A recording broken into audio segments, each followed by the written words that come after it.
மகாபாரத்தில் கிருஷ்ணர் அமைதி தூதுவரா போலாமா வேண்டாமான்னு பரிசீலனை பண்ணிட்டு இருந்தப்ப யுதிஷ்டரும் நகுலனும் இந்த போர்னால நிறைய உயிர்கள் போகும், அதனால சமாதானம் வேணும் அப்படின்னு சொன்னாங்க.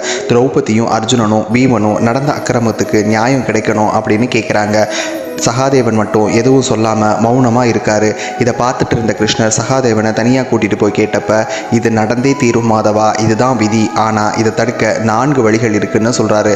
கர்ணன் தான் எங்கள் 5 பேருக்கும் மூத்தவர், அவரை அரசராக ஆக்கினா 2 பக்கமும் சமரசமாக போவாங்க. இதை பீமனும் திரௌபதியும் கூட சொன்னால் கேட்பாங்க, ஆனால் இந்த அர்ஜுனன் சொன்னால் கேட்க மாட்டான், அவனை கொண்டுட்டா போர் நடக்காதுன்னு சொல்கிறாரு. அப்புறம் திரௌபதிக்கு கேசம் இருந்தால் தானே பிரச்சனை, அவளுக்கு மொட்டை போட்டுறணும்னு சொல்கிறாரு. அதை கேட்ட கிருஷ்ணர் இம்முறை சிரிச்சுக்கிட்டே முடியாதுன்னு சொன்னார். 4வதா உன்னை கொண்டு போய் பாதாளத்தில் அடைச்சா போரே நடக்காதுன்னு சிரிச்சுக்கிட்டு சொல்கிறாரு சகாதேவன். இந்த 4ல் எதுவுமே நடக்காதுன்னு சொல்கிறாரு கிருஷ்ணர். அப்போ மகாபாரத போர் நடந்தே தீரும் அப்படின்னு சொல்கிறாரு சகாதேவன்.